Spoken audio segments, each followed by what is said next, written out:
The Mystery of BELICENA VILLCA. Fourth Book. Quest for Uncle Kurt. Chapter 40. Dear Nif, in that manner concluded my first mission for the SS, and the Third Reich.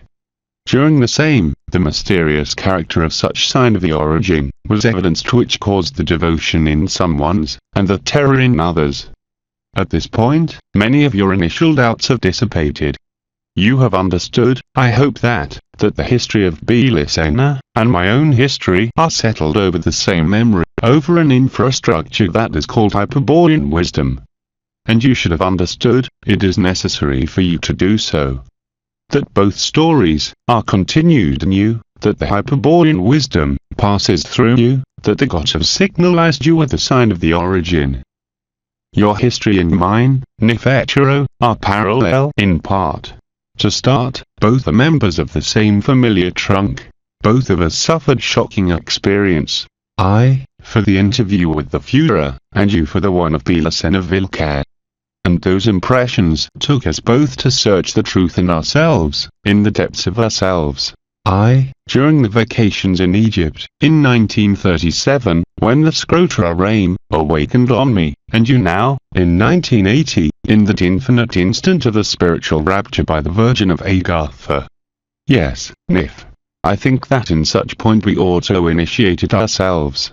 I know that the ritual of the Hyperborean initiation has as finality to put the chosen one in contact with the rooms of Nevton, but, as such signs were already in us, we have been able to realize the miracle of the auto-revelation of the naked truth of oneself.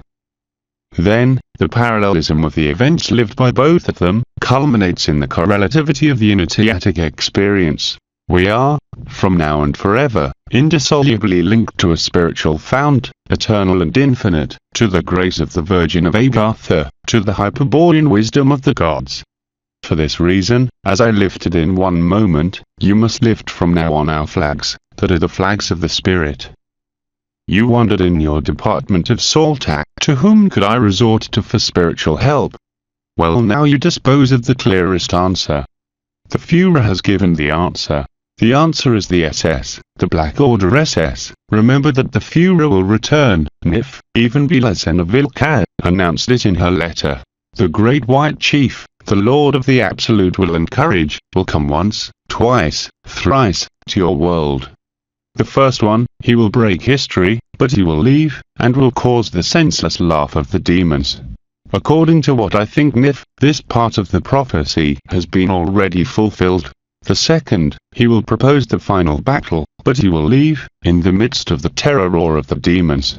And I guess, Echiro, that this is what will happen very soon. And the third, he will guide the rays of the Spirit towards the origin, but he will leave forever, leaving behind him the holocaust of fire in which the followers of God the One will be consumed, men, souls, and demons. But who follows the envoy of the Lord of War will be eternal. And here, I just can ask Fiat, Nifetero. These are the words of the Captain Kiev, that will occur relentlessly. You'll search the T-Rital order, and will give to their initiates, the letter of BELICENA VILLCA. It will be very opportune, because they also search to, the Noido, and the Wise Sword to initiate the final battle.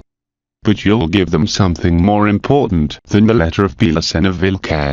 The sign of the origin, that closes the doors of Shambhala, and opens the doors of Abath, whereby the Führer and the Eternal SS will return to outbreak the final battle.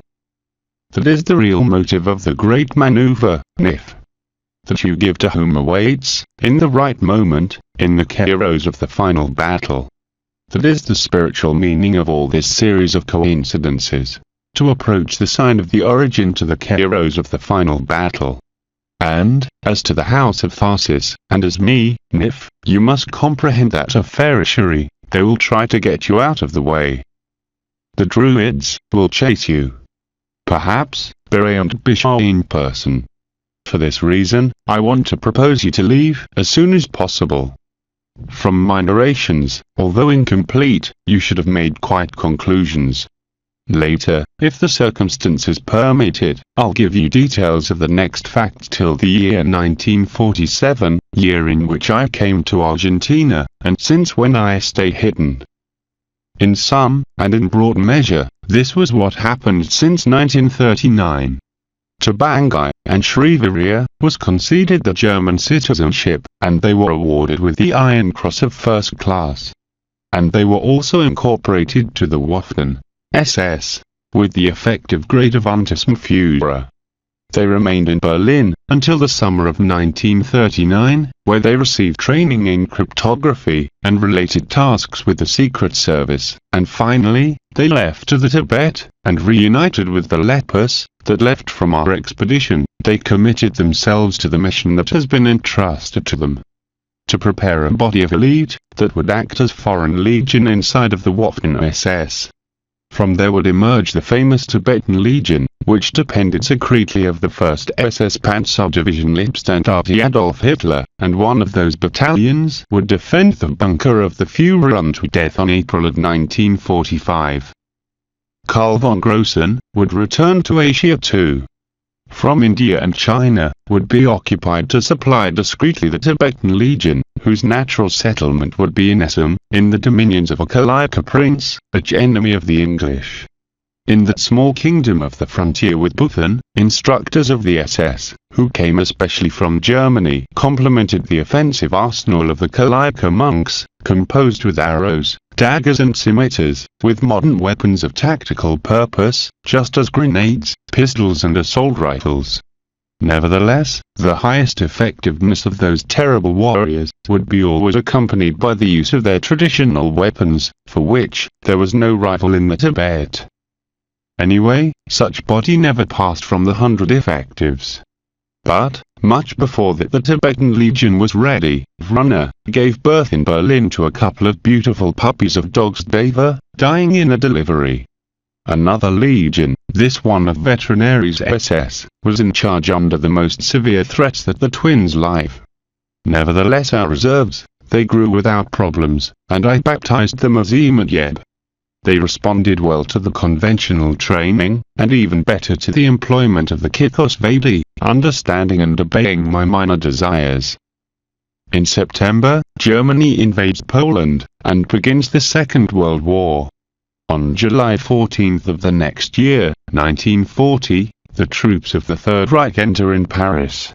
Neither the Tibetan Legion, nor I, intervened on such actions, because, it was repeated to us, in the Black Order that, the only and real front of the Third Reich was in the east. Contrarily, then, to the movement of our armies, we were focused to planify the Asian operations, in everything similar to the first key, in which, I obtained my fire baptism. Finally, on August 1940, I received the order to execute the Operation Second Key, which had as objective to reach the Mount Elbrus, where according to the Indo-Aryan traditions, the Aryans born twice. But, it was not about going directly to the Caucasus, but to approach strategically with the dogs Davis, to arrive to a door situated in other dimensions. At that time, I traveled from Germany with Eskadfil, Sturmführer, called Caesar von Losser, and the dogs Eam and Yeb. In the plateau of Pamir, in the origins of the river Piandi, was waiting for us, Karl von Grossen, with the Jagger of the Tibetan Legion, that is to say the high mountain outpost, some 50 men in total. From there, we initiated one of those crazy prickles that the dogs Davis followed to go somewhere. I ignore what shortcuts they have taken, because, instead crossing Tajikistan, Afghanistan, Turkmenistan, Iran, Armenia, and Georgia, and traveled 3,000 kilometers, the dogs found Georgia at 500 kilometers of distance. Even if it is difficult to believe it, at 500 kilometers from the river Piandi, we found Grozny, city situated at the feet of the Mount Elbrus. Of course, that the vicissitudes and adventures lived until then, and that I can't narrate now, consumed us for many months. Inversely to what was in the pitch, in the Mount Elbrus, existed a path towards Agartha, or Venus, which is the same. The mission entrusted by Tarstein, and the initiates of the Black Order, consisted to localize the Caucasian door of Agartha, and unite such place with the locality of Resenberg, in the Oriental Prussia. How? With the dogs Davis, ordering to the dogs in the Caucasus, to reach Resenberg, by means of a jump through the space and time. In this manner, according to the presumptions of Tarstein, the distance between Elbrat and Ressenberg would remain removed, or what is the same, the door of Agartha would remain in Ressenberg. What importance had Ressenberg to demand such operation? We didn't know then, because it was just asked to us to execute the plan before May of 1941, but since June 22, when the Third Reich begins the invasion to the Soviet Union, the general barracks of the Führer would be installed in Ressenberg. The key name of the Führer was Wolf, and for this reason his center of operations of the East, the throne from where he would oppose with the power of the spirit, to the most tenderest potencies of the matter, would be recognized as Freiheitquartier Wolfschans, it means, Wolf's Lair. It was located in the Prussian province of Onigsburg, ancient town square of the Teutonic Order, in the midst of the forests that grow at the shores of the Gurga, and there landed von Grossen, Eskadfil, Bangai, Shriveria, and I, a day of May of 1941. The rest of the Legion remained camped in the Mount Elbrat, at 2,000 kilometers of distance. Just as their parents in the Tibet, Yun and Ye, had responded to the order to fly, and they saved in an instant the established distance. Once in Ressenberg, we were dedicated to signalize the right place from where the dogs Davis descended, because till there, wherever be the site, would be tendered a railroad to park the wagon of the Führer. We had strict orders to not move until not be localized by the troops of the SS, that Himmelreich had separated and that was patrolling the region constantly. A platoon found us, and immediately an entire battalion occupied the zone in which, weeks later, the Wolfschans would be installed.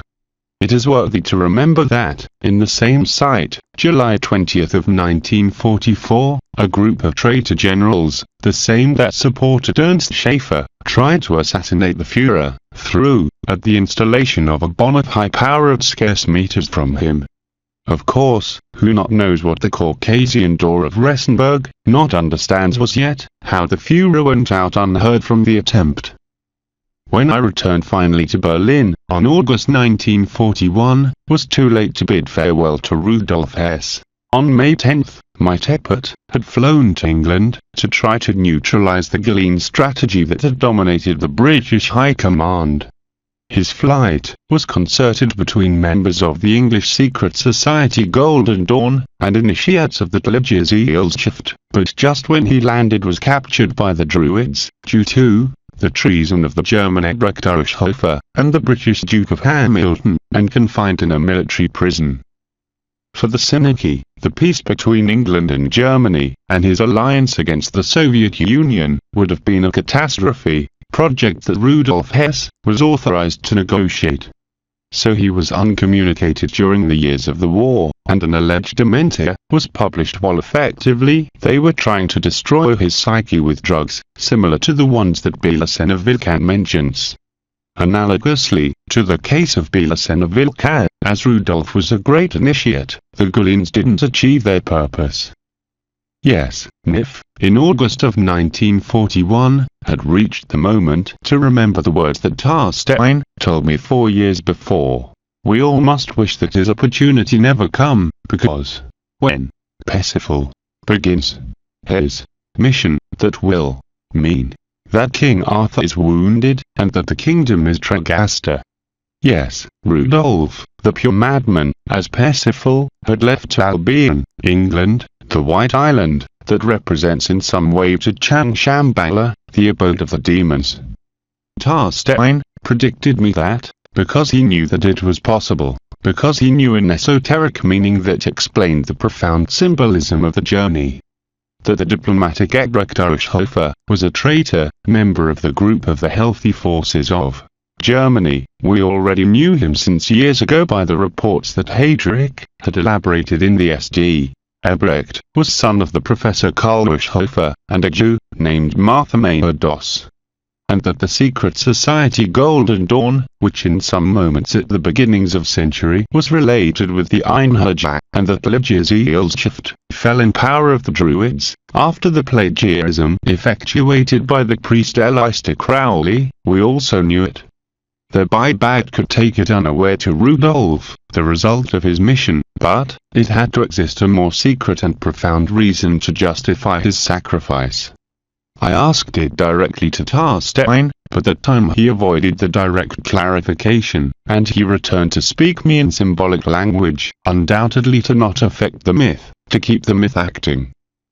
"See, Kurt," he signalized, "the King Arthur, the Führer, can be betrayed by a brat, Germany, and such dishonor, leave the kingdom debilitated in front of the attack of the elemental beings, the hordes of elemental Wesen, coming from the east. To prevent that the kingdom be destroyed, the King Arthur needs to count with the force of Grell. But the Grell is not present in the world of the asleep men, since 700 years ago. What to do?" As in Wolfram von Ischenbach, the Führer says, "Man mag mich da in Streit sehen, der muss mein Haupt von Ischchen." That is to say, it looks like I am who fights, but in truth Yves who does in me. And Parsifal goes to the castle of Sirkin, from where emerge the forces that animate the subhuman beings that threat the kingdom. And there, as Joseph of Arimathea, the king Crudel, captures and condemns him to 48 years of prison, as him as his knights. But then, in the prison, Joseph of Arimathea makes contact with the Grail, and this nourishes him spiritually, the time that endures his confinement. And the elemental forces are then, until creation point stopped, because the Knight of the Grail, even imprisoned, possesses enough spiritual forces to transmit them to King Arthur, and sustain him in his regal function. Someday, the Knight Joseph Arimathea will achieve to escape from his unfair imprisonment, and will be free with the Stone of the Grail, reading on it the name of the Führer, and restoring his sovereignty in the kingdom. It will be in that moment when Frederick II, carrier of the Stone of Fishkarm, meets with Lord of the Dog, the Prester John, the Lord of Ket or Keteba, that is to say, the Lord of Agartha. Then, the elemental forces will be definitively defeated on the earth.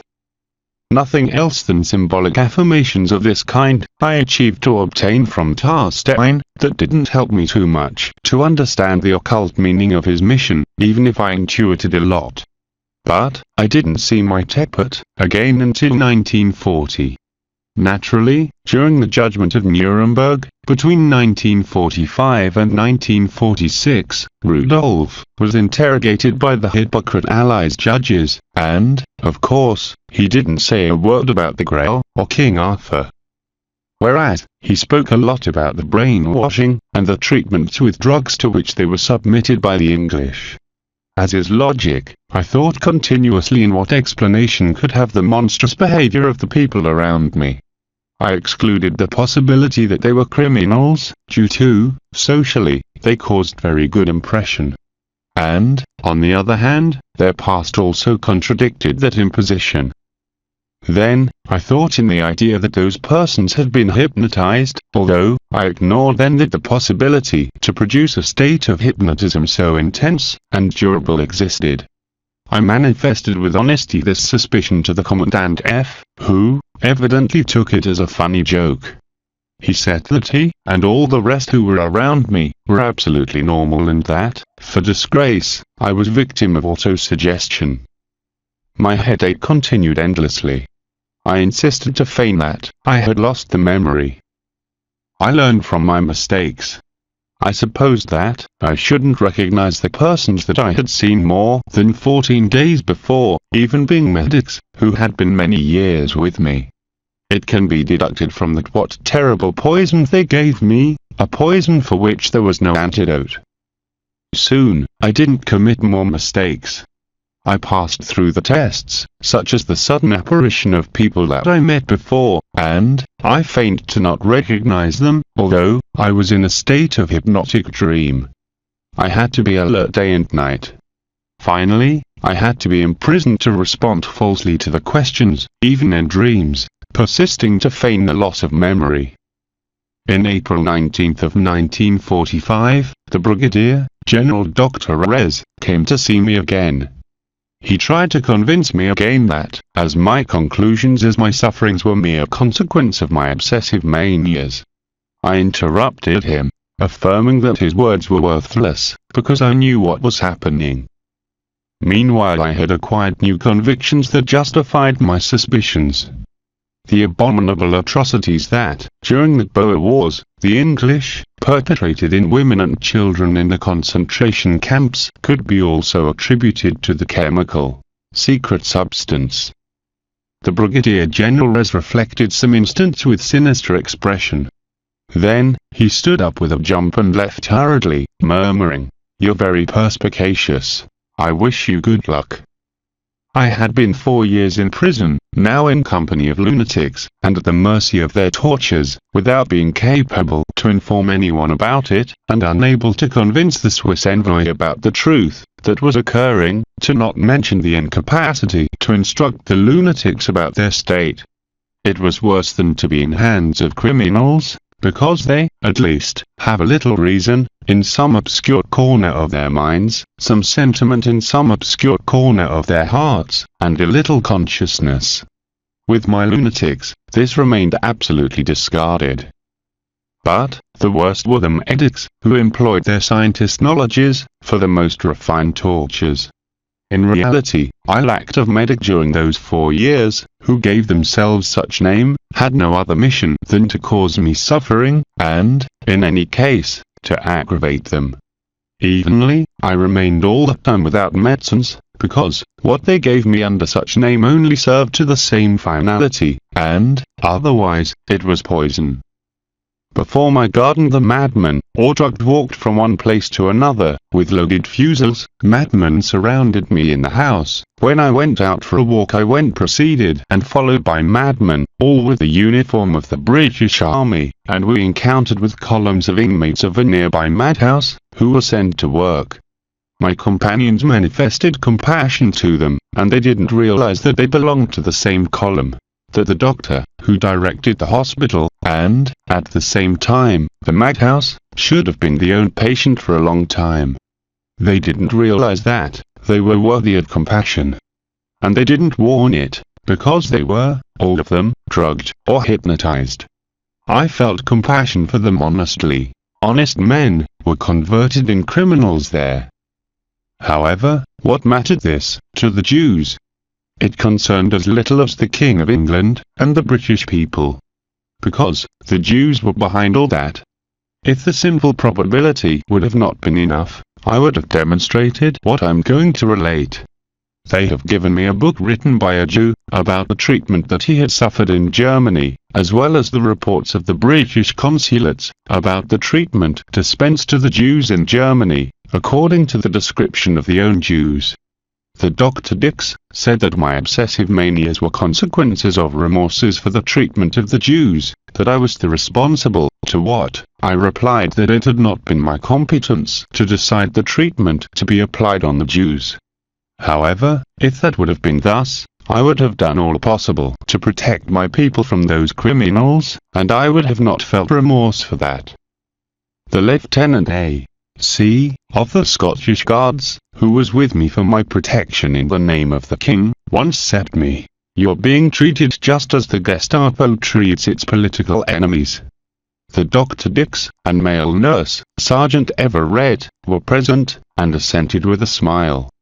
As they had set aside from the role that they had assigned, because it was always affirmed that my suffering were imagined, the medic and the officer were relieved a little later. In my note of protest of September 5, of 1941, I mentioned the expression utilized by the A.C. of the Scottish Guards, and I added that it was typical of the Jews to affirm that their enemies did what they did by themselves, without any motive given by the Jews, and charge to their enemies the crimes that in reality they are accustomed to commit. The Hungarian Bishop Prohaska had discovered it already after the Bolshevik dominion of Hungary in 1919. He informed that, during the period trucks loaded with mutilated bodies were guided to Budapest, to the bridges over the Danube, and its charge thrown to the river. That to the priests, they had nailed their bonnets to their heads with steel nails, that had booted their nails, and emptied their eyes, and the joke of the moment was because they had to go to the afterlife with the eyes opened. All the responsibles, with BELICENA on the head, had been Jews. the world press had been silenced or was on Hebrew hands. Nevertheless, when after the collapse of the Bolshevik government, some of the guilty were judged, the same world press put the scream on heaven for the White Terror in Hungary. It has been always the same, concluded Prohaska, when a population has had to fight against the Jews. I couldn't foresee then, that the Jews, to achieve propaganda material against Germany, would arrive through the use of a secret chemical substance, to induce the guards of the German concentration camps, to treat the inmates as the GPV, that is to say, the Soviet secret police, whose leaders are invariably Jews, of unparalleled cruelty. Every criminal act of that nature must be attributed to the use of the secret drugs that the Jews employed inside of the own Germany. At asking me for the reasons of the crimes perpetrated against me, I suspect this. First, the British government had been hypnotized to try to convert me, in a lunatic, in order to present me as such if that was necessary, if was reached to reproach them, to have not accepted my attempt of an agreement with which England could have saved many sacrifices. Second, the general inclination of the Jews or the non-Jews, to whom they had induced to maltreat me, and revenge on me for the fact that the National Socialist Germany would have defended from the Jews. Third, vengeance against me, because I had tried it, to put end to the war, very soon, that with so many works the Jews had initiated, with which they saw themselves unable to reach their bellicose objectives. Fourth, they had to prevent that I could make the publication of the revelations contained in this report. Note: fragments of Rudolf Hess' report, read by him, during the Nuremberg trials, in 1946. On these declarations of Rudolf Hess, can be the secret truth, about the famous Holocaust of 6 millions of Jews. It results remarkable, indeed, that the members of the chosen people had been victims of a genocide typically Jewish, an extermination manner that, just as BELICENA demonstrates on her letter, is the one that the rabbis have been claiming since millenniums, to be applied on the Gentiles, or Goyim. But Rudolf Hess exposed aright that it was typical of the Jews to affirm that their enemies did what they did by themselves, without any motive given by the Jews, and charge to their enemies the crimes that in reality they are accustomed to commit. This attitude of the Jews is frequent, it is confirmed with hundreds of historical proofs, and explains the incredible accusation that the SS would have practiced on them a mini-fire Holocaust, projecting over the concentration camps the image of the final death, with which they dreamed to destroy the spiritual humanity, that is to say, the non-Jewish. In sum, Nefetero, only a mentality typically Jewish could have conceived such extermination mode that never passed through the imagination of Heinrich Himmler, neither, of course, of the Führer.